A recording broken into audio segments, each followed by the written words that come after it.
stiamo cercando in maniera veramente ossessiva un canale per riuscire a recuperare vaccini.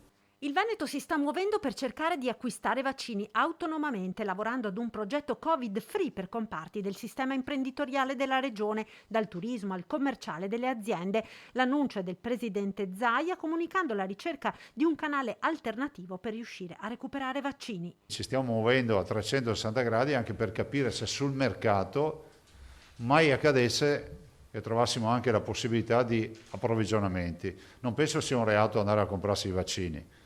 Penso però che bisogna riuscire a trovarli. Vaccini che devono essere trovati nella legalità e nel rispetto delle regole. Io penso che in questa fase il Paese debba garantire a chi riesce a trovare vaccini di poterli comprare. Questa è la vera sfida di questo Paese.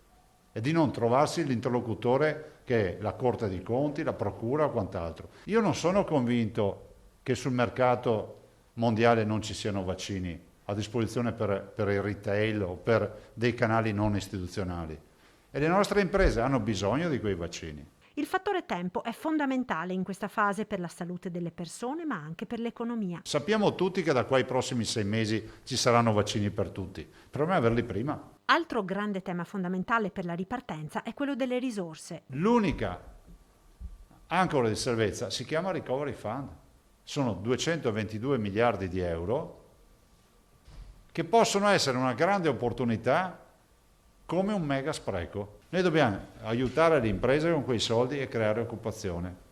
Tutto il resto è divagazione sul tema. Intanto migliorano in Veneto i dati sull'andamento dell'epidemia, sia sul fronte dei contagi che su quello dei ricoveri, calati del 53% nelle rianimazioni e quasi dimezzati in area non critica, dati che spingono ad una riorganizzazione delle attività di ricovero che erano state sospese. Vediamo di fare una verifica se dalla settimana prossima possiamo riaprire per alcune attività che erano state rinviate o sospese, sia in ambito chirurgico che in ambito medico. Parlo di attività di ricovero.